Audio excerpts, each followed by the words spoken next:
പിതാവിൻ്റെയും പുത്രൻ്റെയും പരിശുദ്ധാത്മാവിൻ്റെയും നാമത്തിൽ ആമേൻ. എൻ്റെ പ്രിയപ്പെട്ട ജനുവരി 16 വെള്ളിയാഴ്ച, അമ്മേ പരിശുദ്ധ അമ്മേ, അമ്മേ പരിശുദ്ധമേ, ദൈവമാതാവേ, കൃപാസനത്തിലൂടെ ഞങ്ങൾക്കും ഞങ്ങളുടെ ദേശത്തിനും അമ്മ മധ്യസ്ഥം തേടി തന്ന എല്ലാ അനുഗ്രഹങ്ങൾക്കും കൃപകൾക്കും ഞങ്ങളിപ്പോൾ ഹൃദയം നിറഞ്ഞ നന്ദി പറയുന്നു.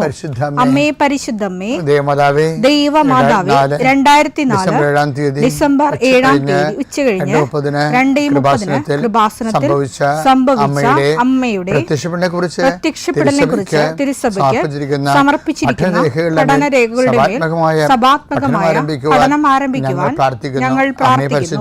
അമ്മേ പരിശുദ്ധമേ, ഭൂസ്വർലോകങ്ങളുടെ രാജ്ഞിയായ അങ്ങേയ്ക്ക് ഭൗമസംരക്ഷണത്തിനായി പ്രപഞ്ചപ്രകൃതിയെ തന്നെ തിരുസഭ പ്രതിഷ്ഠിക്കുവാൻ ഈ പ്രത്യക്ഷീകരണം വഴി ഇടയാക്കണമേ. പരിശുദ്ധമേ, ജപമാല മാതാവേ, സകല കൃപാസനം പ്രാർത്ഥനയോടും ചേർത്ത് ഞങ്ങളിപ്പോൾ പ്രാർത്ഥിക്കുന്ന ഈ കുടുംബത്തിന്റെ പ്രത്യേക നിയോഗം പറ മക്കളെ.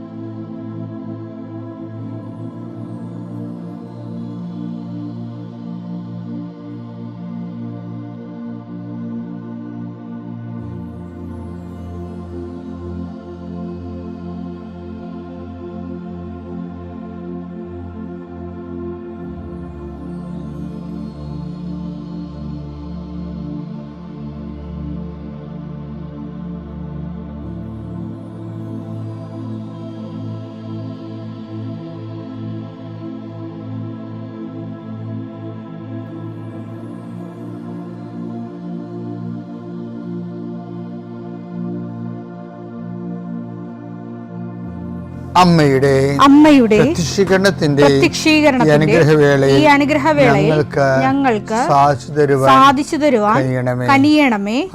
ആമേൻ. വിശ്വാസ പ്രമാണം. സർവശക്തനായ പിതാവും ആകാശത്തിന്റെയും ഭൂമിയുടെയും സൃഷ്ടാവുമായ ദൈവത്തിൽ ഞാൻ വിശ്വസിക്കുന്നു. അവിടുത്തെ ഏകപുത്രനും ഞങ്ങളുടെ കർത്താവുമായ ഈശോമിശിഹായിലും ഞാൻ വിശ്വസിക്കുന്നു. ഈ പുത്രൻ പരിശുദ്ധാത്മാവിനാൽ ഗർഭസ്ഥനായി കന്യകാമറിയത്തിൽ നിന്ന് പിറന്ന് പൊന്തിയോസ് പീലാത്തോസിന്റെ കാലത്ത് പീഡകൾ സഹിച്ച് കുരിശിൽ തറയ്ക്കപ്പെട്ട് മരിച്ച് അടക്കപ്പെട്ട് പാതാളങ്ങളിൽ ഇറങ്ങി മരിച്ചവരുടെ ഇടയിൽ നിന്ന് 3-ാം നാൾ ഉയർത്ത് സ്വർഗത്തിലേക്ക് എഴുന്നള്ളി സർവശക്തിയുള്ള പിതാവായ ദൈവത്തിന്റെ വലതുഭാഗത്തിരിക്കുന്നു. അവിടെ നിന്ന് ജീവിക്കുന്നവരെയും മരിച്ചവരെയും വിധിക്കുവാൻ വരുമെന്നും ഞാൻ വിശ്വസിക്കുന്നു. പരിശുദ്ധാത്മാവിലും ഞാൻ വിശ്വസിക്കുന്നു. വിശുദ്ധ കത്തോലിക്കാ സഭയിലും പുണ്യവാന്മാരുടെ ഐക്യത്തിലും പാപങ്ങളുടെ മോചനത്തിലും ശരീരത്തിന്റെ ഉയർപ്പിലും നിത്യമായ ജീവിതത്തിലും ഞാൻ വിശ്വസിക്കുന്നു. ആമേൻ. സ്വർഗ്ഗസ്ഥനായ ഞങ്ങളുടെ പിതാവേ, അങ്ങയുടെ നാമം പൂജിതമാകണമേ. അങ്ങയുടെ രാജ്യം വരണമേ. അങ്ങയുടെ തിരുമനസ് സ്വർഗത്തിലെ പോലെ ഭൂമിയിലും ആകണമേ. അന്നു വേണ്ടുന്ന ആഹാരം ഇന്ന് ഞങ്ങൾക്ക് തരണമേ. ഞങ്ങളോട് തെറ്റ് ചെയ്യുന്നവരോട് ഞങ്ങൾ ക്ഷമിക്കുന്നത് പോലെ ഞങ്ങളുടെ തെറ്റുകൾ ഞങ്ങളോടും ക്ഷമിക്കണമേ. ഞങ്ങളെ പ്രലോഭനത്തിൽ ഉൾപ്പെടുത്തരുതേ, തിന്മയിൽ ഞങ്ങൾ രക്ഷിക്കണമേ. ആമേൻ. നന്മ നിറഞ്ഞ മറിയമേ, സ്വസ്തി. കർത്താവ് അങ്ങയുടെ കൂടെ സ്ത്രീകളിൽ അങ്ങ് അനുഗ്രഹിക്കപ്പെട്ടവളാകുന്നു. അങ്ങയുടെ ഉദരത്തിൻ ഫലമായി ഈശോ അനുഗ്രഹിക്കപ്പെട്ടവനാകുന്നു. പരിശുദ്ധ മറിയമേ, തമ്പുരാന്റെ അമ്മേ, പാപികളായ ഞങ്ങൾക്ക് വേണ്ടി ഇപ്പോഴും ഞങ്ങളുടെ മരണസമയത്തും തമ്പുരാനോട് അപേക്ഷിക്കണമേ. ആമേൻ. കർത്താവേ, നിന്റെ ഉന്നതമായ നാമത്തിന് സ്വസ്ത്രം ചെയ്യുന്നു. കർത്താവേ, നിന്റെ വിശുദ്ധ പൗരോഹിത്യത്തെ മഹത്വപ്പെടുത്തണം. കർത്താവേ, സഭയിലുള്ള സാന്നിധ്യം പ്രകടമാക്കണമേ. 40 വർഷം ഞാൻ അർപ്പിച്ച കൃപാന്റെ യുഗതിയാണ്. കൃപാസനത്താരെ ജീവനോടെ പ്രത്യക്ഷപ്പെട്ട മാതാവിന്റെ മധ്യസ്ഥത്താൽ പിതാവിൻ്റെയും പുത്രൻ്റെയും പരിശുദ്ധാത്മാവിൻ്റെ നാമത്തിൽ ഞാൻ നിങ്ങളെ ആശീർവദിക്കുന്നു.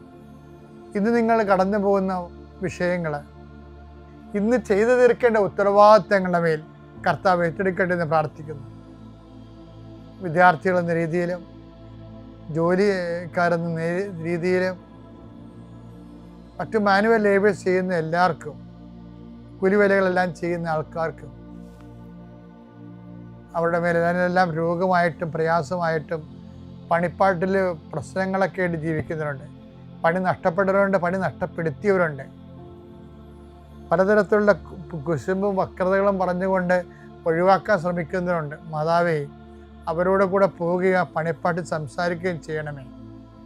അവിടെ മനസ്സെല്ലാം മാറ്റി പ്രതിയോഗികൾ നിന്നിൽ ആശ്രയിക്കുന്നവന് ജീവിച്ചു പോകാനുള്ള സാഹചര്യം ഉണ്ടാകാൻ ഇടയാക്കണമെന്ന് പ്രാർത്ഥിക്കുന്നു. കടമ്പകൾ കടന്നിട്ട് വേണം പല ഫയലുകളും ഒപ്പിടാനും പല വിഷയങ്ങൾക്കും തീർപ്പാക്കാനും. അങ്ങനെ കടമ്പകൾ കടന്നു പോകാൻ അശക്തമായിട്ടുള്ള എല്ലാ മേഖലകളെയും കർത്താവ് ഏറ്റെടുക്കട്ടെ. ഇന്ന് നിന്നെ ഭയപ്പെടുത്തുകയും ആകുലപ്പെടുത്തുകയും വേഗപ്പെടുത്തുകയും സങ്കടപ്പെടുത്തുകയും ചെയ്യുന്ന വിഷയങ്ങൾ, വ്യക്തികൾ, വഴികൾ, സംരംഭങ്ങൾ, മീറ്റിങ്ങുകൾ, സമ്മേളനങ്ങൾ, മറുപടി പറയേണ്ട അവസ്ഥകൾ വന്നിരിക്കുന്ന വിഷയങ്ങൾ ഇതിലെല്ലാം കർത്താവ് നിന്നെ സന്ധിക്കുകയും സമാധാനപ്പെടുത്തുകയും ചെയ്യട്ടെ. രോഗപീഠകൾ വലയുന്നവരെ അവരുടെ ശരീരത്തിന് വിവിധ ഭാഗങ്ങളിൽ കൈകൾ വെച്ചുകൊണ്ട് പ്രാർത്ഥിക്കുക.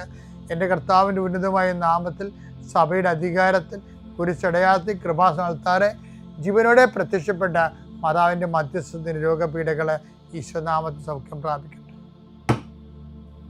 എൻ്റെ പ്രിയപ്പെട്ടവരെ, നമ്മൾ ഇന്നലെ കണ്ടില്ലേ, എന്താ കണ്ടത്? ദൈവമായിട്ട് ഒരു താൽക്കാലിക റിലേഷൻസ് പാടാണെന്ന് പറഞ്ഞില്ലേ? അതിൻ്റെ കാരണം എന്താ? ഈ ടെമ്പററി റിലേഷൻസ് ഉണ്ടാക്കാൻ ഉദ്ദേശിക്കുന്നവർ പ്രാധാന്യം കൊടുക്കുന്ന ദൈവത്തിനായിരിക്കത്തില്ല, അവരുടെ ഏതെങ്കിലും വിഷയത്തിനായിരിക്കും. അതുകൊണ്ട് ഈശോ എന്നാ ചെയ്യണമെന്ന് വെച്ച് കഴിഞ്ഞാൽ, ഈ അനുഭവ അധിഷ്ഠിതമായ ഒരു ആധ്യാത്മികതയ്ക്ക് മുമ്പ് ഈശോ മുന്നോട്ട് വെക്കുന്ന ഒരു ന്യായം അറിവ് എന്ന അധിഷ്ഠിതമായ ആധ്യാത്മികതയാണ്. കാര്യം അറിവാണ് നമ്മൾ ബോധ്യം നൽകുന്നത്, ബോധ്യമാണ് സാക്ഷ്യം നൽകുന്നത്. അതുകൊണ്ട് ഈശോ മർക്കോസ് 6:34 അവൻ കരക്കിറങ്ങിയപ്പോൾ വലിയൊരു ജനക്കൂട്ടത്തെ കണ്ടു. അവരോട് അവന് അനുകമ്പ തോന്നി. അപ്പൊ നേരത്തെ ഇന്നലെ പറഞ്ഞത് ജനക്കൂട്ടത്തെ കണ്ടപ്പോൾ അവൻ ക്യാൻസൽ ചെയ്തെന്നാ പറഞ്ഞത്. ഇപ്പോഴെന്താണ് സംഭവിക്കുന്നത്? ജനക്കൂട്ടത്തെ അവൻ അഡ്രസ് ചെയ്യാനുണ്ട്, അനുകമ്പ തോന്നി. കാരണം അവർ ഇടയനില്ലാത്ത ആട്ടിൻ പറ്റം പോലെയായിരുന്നു. അവൻ അവരെ പല കാര്യങ്ങളും പഠിപ്പിക്കാൻ തുടങ്ങി. ഇവിടെ പഠനത്തിനാണ് പ്രാധാന്യം. ഇനി അത് കഴിയുമ്പോൾ എന്താ സംഭവിക്കണം നോക്കിയേ. നേരം വൈകിയപ്പോൾ ശിഷ്യന്മാർ അവന്റെ അടുത്ത് വന്ന് പറഞ്ഞു, ഇത് ഒരു വിജന പ്രദേശമാണ്, സമയവും വൈകിയിരിക്കുന്നു. ചുറ്റുമുള്ള നാട്ടിൻപുറങ്ങളിലും ഗ്രാമങ്ങളിലും ചെന്ന് എന്തെങ്കിലും വാങ്ങി ഭക്ഷിക്കാൻ അവരെ പറഞ്ഞയക്കുക. അവൻ പ്രതിവചിച്ചു, നിങ്ങൾ തന്നെ അവർക്ക് ഭക്ഷിക്കാൻ കൊടുക്കുവിൻ. വചനം നമ്മൾ കേട്ട് കഴിഞ്ഞാൽ പിന്നെ ദൈവത്തിൻ്റെ ഒരു ബാധ്യതയാണ് നമ്മുടെ ഭൗതിക സാഹചര്യങ്ങളെ ക്രമീകരിക്കുന്നത്. അപ്പം നമ്മുടെ ഒരു ബുദ്ധി എന്തായിരിക്കണം? ആദ്യം വചനം, നമ്മുടെ ഭൗതിക സാഹചര്യങ്ങളെ ദൈവത്തിനെ കൊണ്ട് അഡ്രസ്സ് ചെയ്യണമെങ്കിൽ എന്ത് ചെയ്യണം? നമ്മൾ ആദ്യം വചനങ്ങൾ കേട്ട് നമ്മുടെ വിഷയത്തെക്കാൾ നമ്മുടെ വിഷയം ദൈവത്തിനാണെന്നുള്ളത് ദൈവത്തിന് മനസ്സിലാകണം. ഭയങ്കര സീരിയസ് വിഷയമാണ്.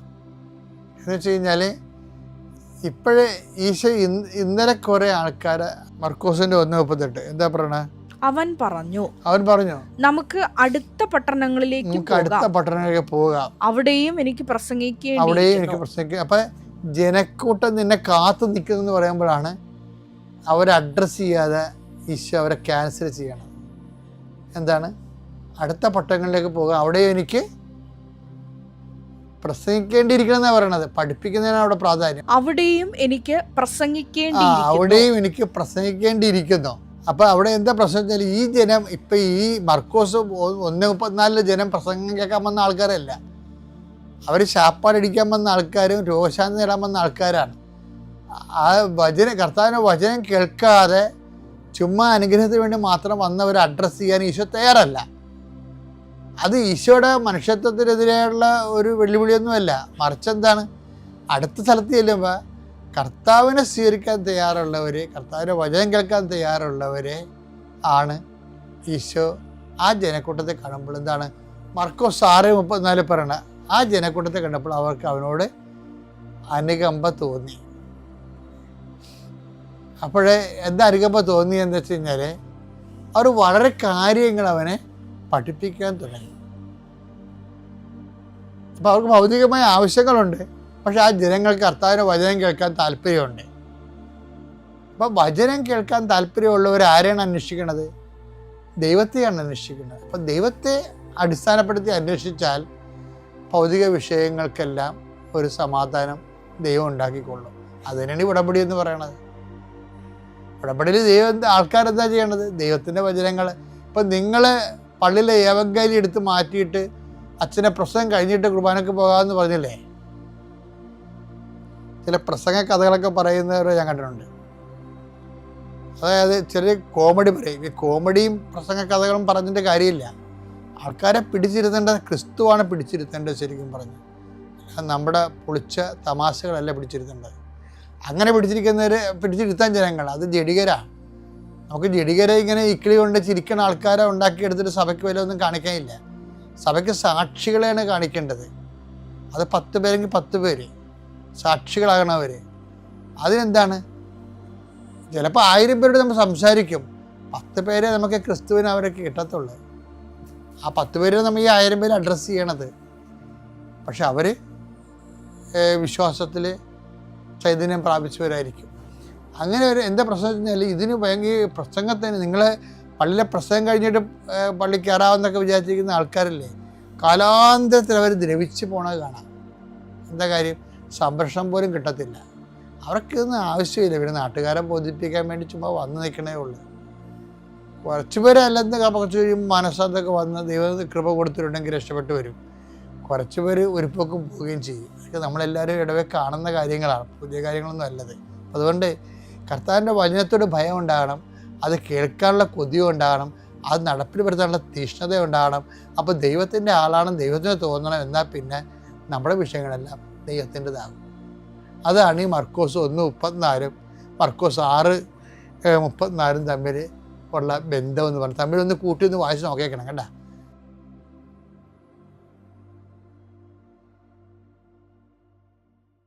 അത്യപൂർവ ദൈവാനുഭവങ്ങൾ ഇനി നിങ്ങൾക്കും സ്വന്തം. ഈ യൂട്യൂബ് ചാനൽ ഇതുവരെ സബ്സ്ക്രൈബ് ചെയ്തിട്ടില്ലെങ്കിൽ ഇപ്പോൾ തന്നെ സബ്സ്ക്രൈബ് ചെയ്യുക. ഈ വീഡിയോ ഇപ്പോൾ തന്നെ നിങ്ങളുടെ സുഹൃത്തുക്കൾക്ക് ഷെയർ ചെയ്തുകൊണ്ട് കർത്താവിൻ്റെ പ്രേക്ഷിതരാകുക.